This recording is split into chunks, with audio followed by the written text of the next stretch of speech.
오늘은 창세기 간의 34번째 시간입니다. 그래서 창세기 34장 본문 전체가 되겠습니다. 먼저 창세기 34장 1절로 4절까지를 우리 함께 봅니다. 34장 1절로 4절입니다.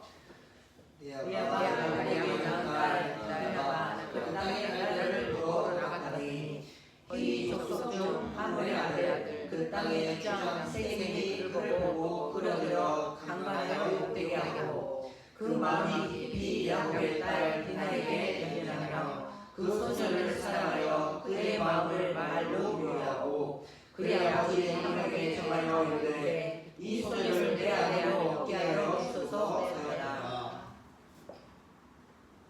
세겜 땅에서 한 가지 사건이 발생합니다. 야곱이 레아에게서 낳은 딸 디나가 세겜성의 여자들 보러 구경하러 나갔다가 강간을 당하고 맙니다. 디나가 하몰의 아들이요 그 성의 추장인 이 세겜에게 강간을 당한 것입니다. 고대 근동에서는 처녀가 결혼하기 전에 강간을 당하는 것은 아주 수치스러운 일로 여겨졌습니다. 세겜은 디나를 강간한 이후에 그녀가 마음에 들어서 진정으로 그녀를 사랑하고 또 좋아했습니다. 그래서 자신의 아버지 하몰에게 디나를 자신의 아내로 삼을 수 있게 해달라고, 얻을 수 있게 해달라고 간청을 합니다. 고대 근동에서는 가문을 대표하는 자나 부모가 결혼 문제를 결정하는 권한을 가지고 있었습니다. 그래서 세겜이 자신의 아버지에게 디나를 아내로 얻을 수 있게 해달라고 간청을 한 것입니다. 이제 우리 이어서 5절에서부터 7절을 함께 봅니다. 5절에서 7절입니다.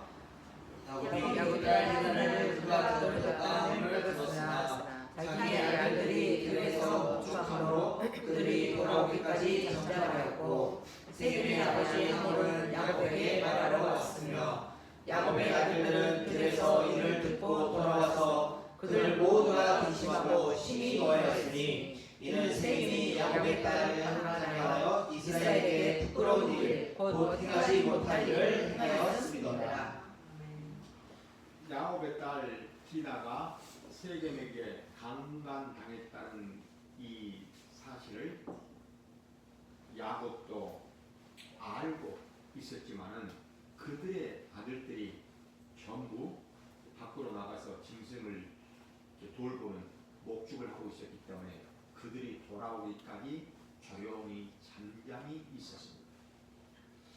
고대 근동에서는 당시 집안의 대소사를 결정할 때에 이 장성한 아들들의 동의를 얻고 또 의견을 나누는 것이 관례였습니다.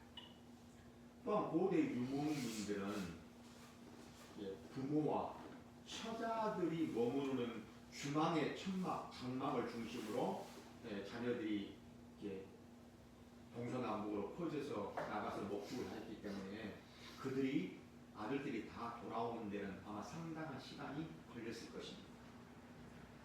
야곱의 아들들이 집으로 오기 전에 세겜의 성주 하몰이 야곱에게 찾아옵니다. 왜냐하면 당시에는 이 혼인의 당사자가 직접 청혼하기보다는 그 가문의 대표자가 상대방 가문의 대표자에게 청혼을 하는 것이 일반적이었기 때문입니다. 야곱의 아들들도 들에서 동생 디나의 소식을 듣고 급히 집으로 돌아옵니다. 야곱의 아들들은 디나가 강간당했다는 소식을 듣고서 심히 슬퍼하고 또 괴로워하면서 또한 심히 분노하였습니다.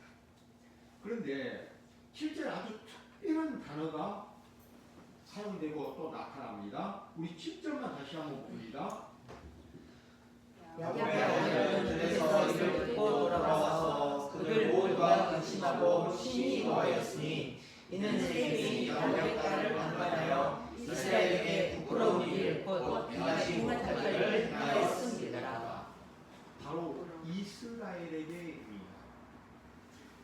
이스라엘은 야곱이 약복강에서 하나님의 사자로부터 부여받은 이름입니다. 그래서 야곱의 새 이름이 이스라엘입니다. 그런데 이 이스라엘이라는 이름이 약복강 이후에 단 한 번도 불러지거나 사용되지 않았습니다. 그런데 이 디나의 사건 이후에 비로소 처음으로 이스라엘이라는 이름이 사용되고 있다는 것입니다. 이렇게 이스라엘이라는 이름이 사용된다는 것은 이 사건은 야곱의 개인적인 사건이나 그 개인적인 가문의 사건이 아니라 이것은 이스라엘 민족적인 차원에서의 사건으로 보고 있다는 말씀인 것입니다. 그래서 디나의 사건을 이스라엘에게 부끄러운 일, 곧 행하지 못할 일로 규정하고 있습니다. 섞일 수 없다는 뜻입니다. 이어서 우리 8절로 12절을 함께 봅니다. 8절에서부터 12절입니다. 하물이 그들에게 이르되 네 아들 세겜이 마음으로 너희 딸을 명하였으니 원하건대 그를 세겜에게 주어 아내로 삼게 하라. 너희가 우리와 통하여 너희 딸을 우리에게 주며 우리 딸을 너희가 데려가고 너희가 우리와 함께 거주하되 땅이 너희 앞에 있으니 여기 머물러 애매하며 여기서 기업을 하라고 세겜이요 디나의 아버지와 그의 남자들에게 이르되 나로 너희에게 은혜를 피하라. 너희가 내게 말한 것은 내가 다 아니니 이 소녀만 내게 주어 아내가 되게 하라. 아무리 큰 혼수와 예를 청할지라도 너희가 내가 말하게 되었으리라. 하모는 야곱과 또 둘에서 돌아온 야곱의 아들들에게 내 아들 세겜이 디나를 진정으로 사랑하고 있으니 그녀를 아내로 달라고 청혼을 합니다. 청혼을 하면서 아주 솔깃한 제안을 또 합니다.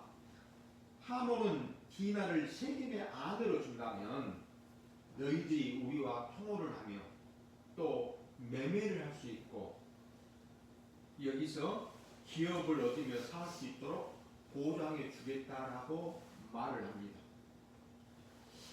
야곱 입장에서는 아주 좋은 기회가 찾아온 것입니다. 당시 야곱은 세겜 땅에서 장막을 치고 살았습니다. 그리고 장막을 친 그 밭을 이 하몰의 아들들에게서 벳크시타에 샀습니다. 야곱이 세겜 땅에서 밭을 샀다는 것은 아주 오랜 기간 이곳에서 살 생각을 가지고 있었다는 의미입니다. 잠시 있다가 떠날 생각이라면 굳이 밭을 살 이유가 없기 때문입니다. 야곱은 밭을 사고 장막을 치고는 살았지만은 역시 희 족속들에게서 생존의 위협을 느끼는 아마 이방인의 입장이었을 것입니다. 그런데 희 족속의 유력한 가문에서 청혼이 들어온 것입니다. 하몰은 이 세겜성의 성주입니다. 그리고 그의 아들 세겜은 추장입니다. 이런 세겜성의 추장에게 디나를 아내로 준다면 야곱은 이 삶의 터전을 이 세겜성에서 아주 쉽게 마련할 수 있는 그런 기회가 찾아온 것입니다. 사랑하는 여러분, 통혼은 고대 사회에서 통혼은 이 통혼을 통하여 서로의 활동 영역을 넓혀갔습니다. 당시 고대 근동에서는 지금처럼 딸을 아들과 같이 그렇게 귀하게 여기지 않았습니다. 우리가 창세기 29장에서 보았던 것처럼 야곱의 삼촌인 라반이 자신의 두 딸 레아와 라헬을 이용하여서 재산을 증식시키고 부자가 되었습니다. 이처럼 고대 근동에서는 딸은 아들과 같이 여김을 받지도 않았고 그런 가치 있는 존재로 취급받지도 않았습니다. 하몰에 이어 그 지역의 추장인 세겜 역시 야곱과 아들들에게 연이어 제안을 합니다. 우리 11절과 12절만 다시 한번 읽습니다. 11절 12절입니다.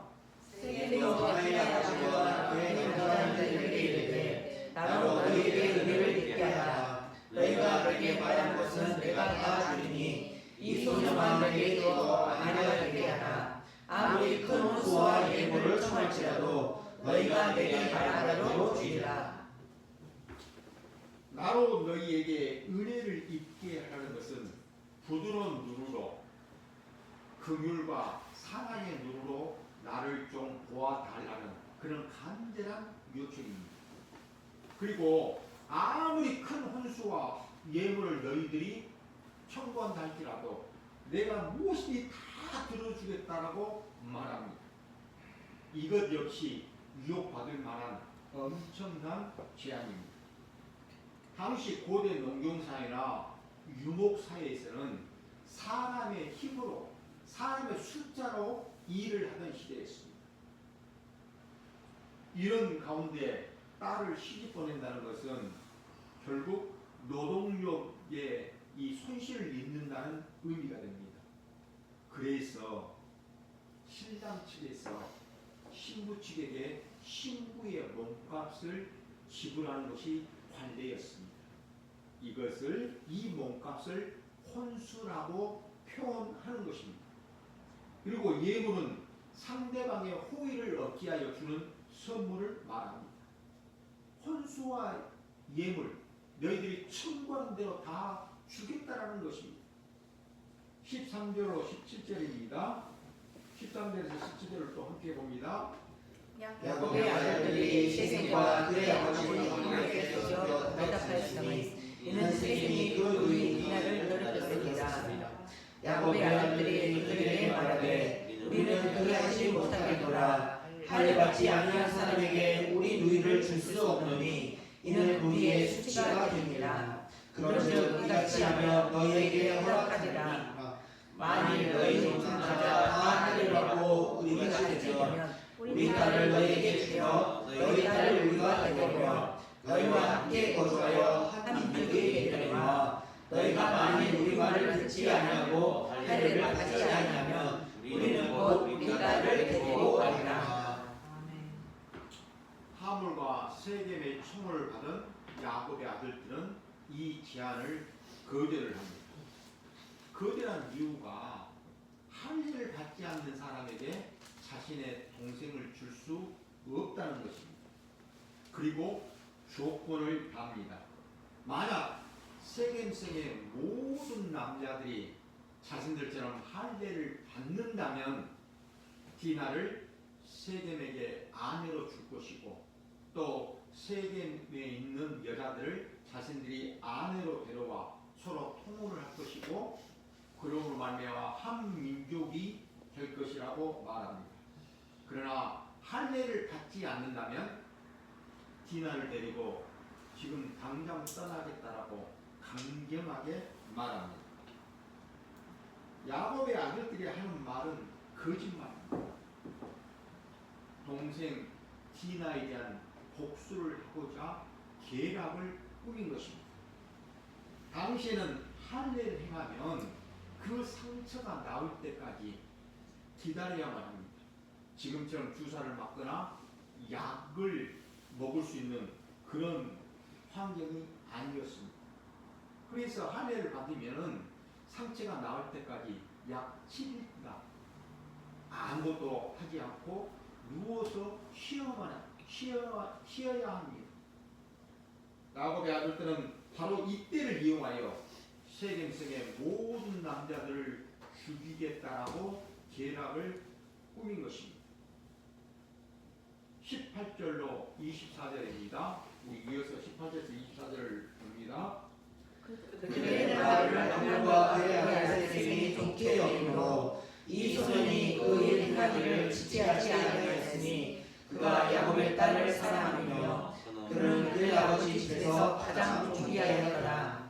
하물과 그의 아들 세겜이 그들의 성문에 이르러 그들의 성사람들에게 말하여 이르되 이 사람들은 유효와 신복하고 이 땅을 넓어 그들을 농락할 것이니 그들이 여기서 거주하며 매매하게 하고 우리가 그들의 딸을 나눠 데려오고 우리 딸들도 그들에게 주자. 그러나 우리 중에 모든 남자가 그들의 할례를 받은 같이 할례를 받아야 그 사람들이 우리와 함께 거주하여 한 민족이 되기를 허락할 것이다.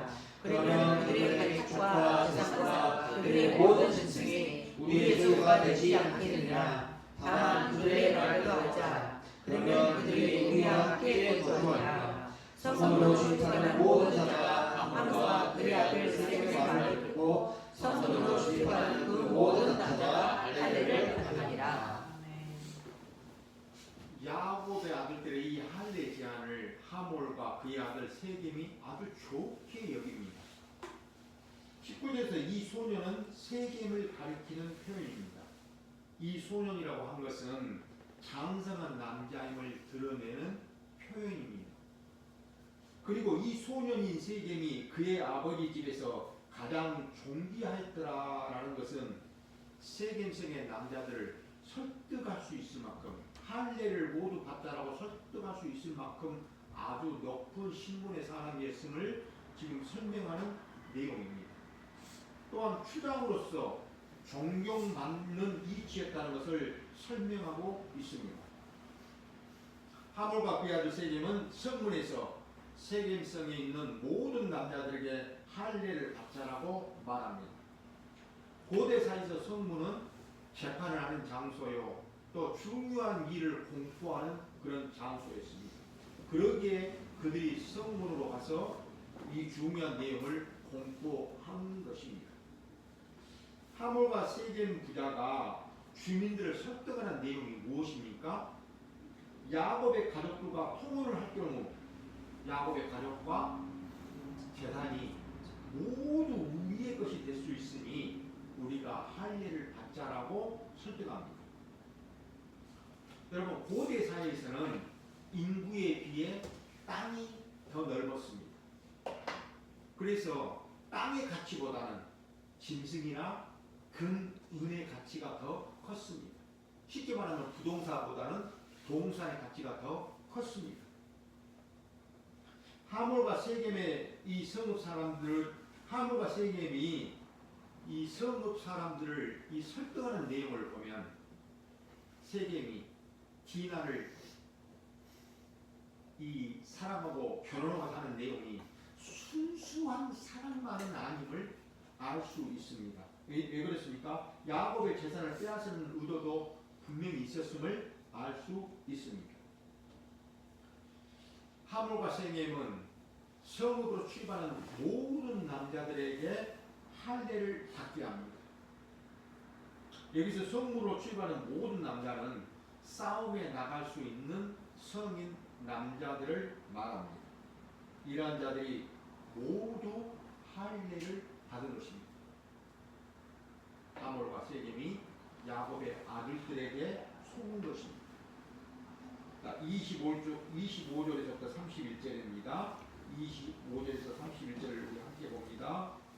제3의 아들 그들이 약할 때 야곱의 두 아들 디나의 어머니 시몬과 레위가 각기 칼을 가지고 와서 원래 그 성읍을 기습하여 그 모든 남자를 죽이고 칼로 하몰과 그의 아들 세겜을 죽이고 디나를 세겜의 집에서 데려오고 야곱의 여러 아들이 그 시체에 있는 성읍으로 가서 노략하였으니 이는 그들이 그들의 유인을 더럽힌 까닭이라. 그들이 양과 소와 나귀와 그 성읍에 있는 것과 그들이 있는 것과 그들의 모든 재물을 빼앗으며 그들의 자녀와 그들의 아들을 삭삭하고 집 속의 물건을 다 물었단지라. 야곱이 시몬과 레위에게 이르되 너희가 내게 화를 끼쳐 나로 하여금 이 땅의 주민 곧 가나안 족속과 그리스 족속에게 악취를 내게 하였구나. 나는 수가 젖을 그들이 모여 나를 치고 나를 죽이리니 그러면 나와 내 집은 되리라. 그들에게 그와 우리가 우리를 장사치 제거하니 오르나이다. 야곱의 아들들에게 속아서 세겜 성읍의 모든 성인 남자들이 다 할례를 받고 이제 그 상처가 낫기를 기다리고 있었습니다. 할례 후에 3일째가 되는 날이 가장 고통스러운 날이라고 합니다. 그래서 셋째 날을 위기의 날이라고도 불렀습니다.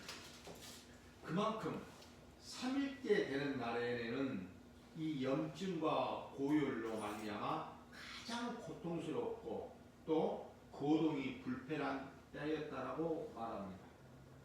이날까지 기다렸던 이 디나의 친오빠인 시몬과 레이가 칼을 가지고 세겜성으로 들어가서 모든 남자들을 다 죽여버립니다.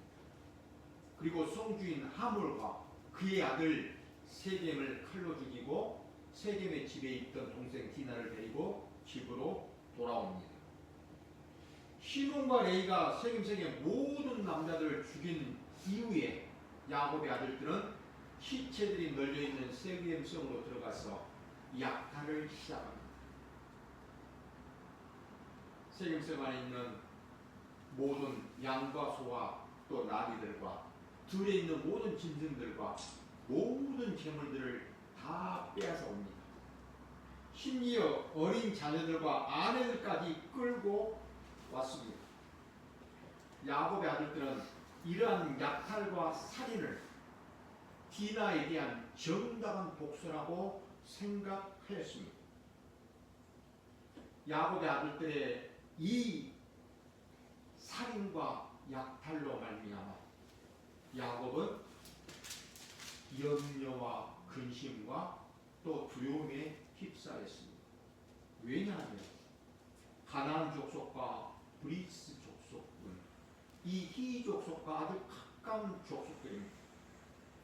그러기에 야곱의 아들들이 히 족속인 세겜 사람들을 다 죽였다는 것이 이제 금방 알려질 것이고, 그렇게 되면 이 가나안 족속과 브리스 족속이 연합하여 공격이 올 것이기 때문입니다. 그래서 야곱이 나와 내 집은 멸망하게 될 것이라고 염려하는 것입니다. 사랑하는 여러분, 야곱은 가나안 족속과 브리스 족속으로 말미암아 죽임을 당할까 지금 염려를 하고 있습니다. 인간적인 생각으로는 야곱이 염려가 되고 또 두려워하는 것이 마땅하고 또 지금 현재 어쩔 수 없는 그런 환경이고 입장입니다. 그런데 언약적인 방법으로 언약적으로 생각해 보면 어떻게 되겠습니까? 어떻습니까? 하나님은 형 에셀을 피해 하란으로 가고 있는 야곱에게 베델에서 하나님이 나타나셔서 언약하셨습니다. 우리 창세기 28장 13절에서 15절입니다. 창세기 28장 13절에서부터 15절입니다. 창세기 28장 13절에서 15절을 우리 함께 한 목소리로 봅니다. 또 저녁 여호와께서 위에 서서 이르시되 나는 여호와니 너의 조부가 아브라함의 하나님이요 이삭의 하나님이라. 내가 누워 있는 땅을 내가 너와 내 자손에게 주리니 내 자손이 나의 티끌같이 되어 내가 서쪽과 동쪽과 북쪽과 남쪽으로 퍼져나가며 나의 모든 족속이 너와 내 자손으로 말미암아 복을 누리리라. 내가 너와 함께 있어 너로 같이 너를 지키며 너를 이끌어 이 땅으로 돌아오게 하리라. 내가 내게 허락한 것을 다 이루기까지 너를 떠나지 아니하리라 하시니라. 하나님은 20년 전에 야곱이 고향을 떠나 애삼촌 집이 있는 하란으로 갈 때에 하나님께서 베델에서 나타나서 야곱에게 언약하신 내용입니다. 아브라함과 이삭에 하신 언약을 이제 야곱 너로 말미암아 이루어 줄 것이라고 언약하시는 내용입니다. 그 언약의 내용이 크게 세 가지입니다. 첫째, 너가 누워있는 이 땅을 내가 너와 내 자손에게 줄 것이고 내 자손이 땅의 티끌같이 그 수가 엄청 많이 많아 번성해야 될 것이라고 약속하여 주십니다.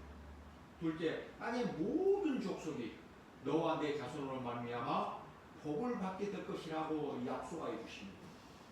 셋째, 내가 이 언약을 이루기까지 너와 함께하며 너를 떠나지 아니하리라고 약속해 주셨습니다. 우리는 이것을 야곱의 베델 언약이라고 말합니다. 이렇게 언약하신 하나님은 언약하신 대로 그동안 야곱을 지켜주시고 보호하여 주셨습니다. 하나님은 야곱을 뒤쫓아온 애삼촌이자 장이진 라반의 마음을 움직여서 결코 야곱을 해치지 못하도록 하셨습니다. 또 하나님은 야곱을 죽이겠다고 군사 400명을 거느리고 나온 형 에서의 마음을 돌이켜서 야곱을 해치지 못하도록 하셨습니다. 사랑하는 여러분, 하나님은 이렇게 언약하시고 언약하신 대로 이루어 가시는 하나님이심을 야곱에게 보여주셨음에도 불구하고 야곱은 이 하나님이 온전하게 믿어지지 아니함으로 말미암아 염려하고 두려움 가운데 지금 휩싸여 있는 것입니다. 나는 수가 적은즉 나와 내 집이 멸망당하리라고 지금 염려하고 있는 것입니다. 그러나 야곱은 결코 망하지 않습니다. 야곱의 아들들은 결코 죽지 않습니다. 왜 그렇습니까? 언약 때문입니다. 하나님께서 아브라함과 야곱에게 하신 언약, 또 이삭에게 하신 언약을 야곱을 통해 이루시겠다고 분명히 말씀하셨습니다. 이 언약을 이루기까지 내가 너를 떠나지 아니하고 너와 함께 하시겠다고 약속해 주셨습니다. 하나님은 언약하신 대로 반드시 이루어 주셔야만 하나님이 여호와이심을 하나님 스스로 증거하신 것입니다. 우리는 그 스스로 증거하시는 하나님을 보면서 하나님이 하나님 되심을 알고 믿게 되는 것입니다. 그래야 믿을 수 있는 것입니다. 그 하나님을. 사랑하는 여러분, 이제 말씀을 마치려고 합니다. 하나님은 이토록 잔인한 야곱 가족의 사건을 성경을 통해서 왜 이렇게 기록하고 우리에게 알려주시는 것일까요? 두 가지 이유 때문입니다. 첫째, 야곱과 그의 아들들이 가나안 땅에 들어가는 것은 그들의 힘과 그들의 어떤 행위 때문이 아니라 그들의 공로 때문이 아니라 오직 하나님의 언약하심과 하나님의 은혜로 들어가는 것임을 하나님께서 말씀하시고자 하시는 것입니다. 두 번째, 사람은 하나님의 은혜를 입어 변화를 받는다 할지라도, 변화를 받았다 할지라도 사람은 죄를 지으며 여전히 살아간다는 것을 우리로 알게 하시기 위하여 말씀하시는 것입니다. 이것을 우리도 잊지 말아야 합니다. 사랑하는 여러분, 이제 다음 주 창세기 35장으로 가면 하나님께서 다시 야곱에게 나타나셔서 베델로 올라가라고 말씀하십니다. 그리고 야곱은 베델로 올라갑니다. 그리고 아버지 이삭이 있는 헤브론으로 갑니다. 그 후에 야곱과 그의 아들들은 애굽으로 내려갑니다. 하나님께서 아브라함에 약속하신 것처럼 내일 갑니다 라는 말은 어떤 상황에서 사용하셨나요? 좀 더 자세한 정보를 이스라엘이라고 하는 정확하게 큰 민족, 있습니다. 한 민족을 만들어 주시기 위하여 애굽으로 보내신 것입니다. 이처럼 아브라함과 이삭과 야곱의 생애는 하나님께서 언약하시고 언약하신 대로 이루어 가시는 과정을 보여주시는 내용이고 또 그들의 생애인 것입니다. 하나님께서 아브라함과 이삭과 야곱을 통해 약속하셨습니다. 메시아를 보내주시겠다고 약속하셨습니다. 그리고 그 약속대로 메시아가 오셨습니다. 약속대로 오신 메시아가 바로 예수 그리스도이십니다. 하나님께서 하나님께서 우리에게 약속하신 복이 바로 예수 그리스도이십니다. 예수 그리스도가 우리에게 진정한 복임을 알 수 있는 곳, 확인할 수 있는 곳이 바로 십자가입니다. 우리의 죄를 대신하여 십자가에서 피 흘려 죽으신 이 예수 그리스도를 믿는 것이 가장 복된 삶임을 믿으시기 바랍니다. 저는 소원합니다.